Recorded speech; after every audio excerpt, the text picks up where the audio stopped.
第30章，太意外，在中山玩的嗨，老彭下了血本请我，看得出来，他是发自内心的感谢我也欣赏我当然希望他的生意能越做越大，可以肯定，只要我在深圳发展，以后我们还有很多的交集。从中山回来到宝安，苏雪娇说晚上郑小军过来一起吃饭，怕我不高兴，他道，小军知道我们在一起，他最近的日子也不好过，怪可怜的。我笑了笑，就不好再说什么话了。刚才老谢又打了电话来，这个 LSP 又想安排活动，这一次可能得我请客了，毕竟他请了几次，我现在和他又有业务关系，老当铁公鸡也不好，我便让苏雪娇先把给老谢的1万块钱拿出来，以后老谢的那一份，每个月月初就给送过去。苏雪娇给了我1万1，这女人看来什么都懂。郑小军今天穿的有些时髦，依旧是明快的短碎发，却搭配了一条浅色斑点的长裙子，脚上踩着一双小红皮鞋，走路摇曳生姿，特别的妖娆。说句实话，如果不知道郑小军是个二奶的话，这个女人其实可以称得上极品，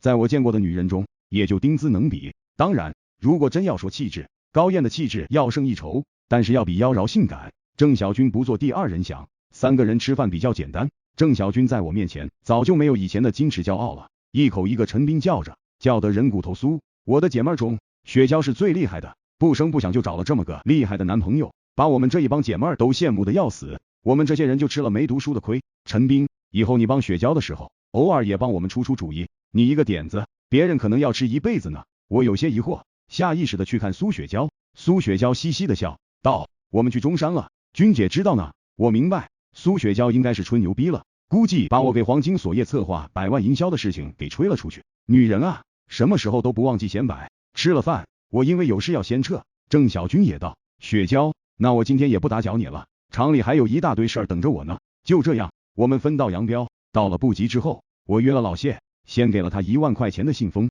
然后道，谢哥，今天我请客，要不我们换个口味，去夜总会耍耍，切，去那种地方干掉，女的装逼，活还差，钱还贵，不去，还是去老地方。我尼玛，中年男人的爱好有时候就是这么耿直，只是陪太子读书的感觉太难受。今天老谢又是老调子，一去先给自己点2个，然后非得又给我来花魁。我赶在他之前，随便先点了1个。进了房之后，这女还没有花魁那么热情，我总算松了一口气，闭目养神的躺着，让她给我随便按按身子。钱花了，总不能完全白花，反正聊胜于无吧。按了几下，女还跟我说要出去一下，我了一声，一会儿门又开了，好像又回来了。我感觉女人的手劲儿不错，按得还挺专业的，只是按着按着，还是有往她自己专业的方向靠拢的趋势。这里穿的都是换的洗浴裤，如果说按着一直没有顾忌的话，我血气方刚，肯定就吃不消。我也没喝止，总不能让人觉得没见过世面吧。但是接下来我有点吃惊了，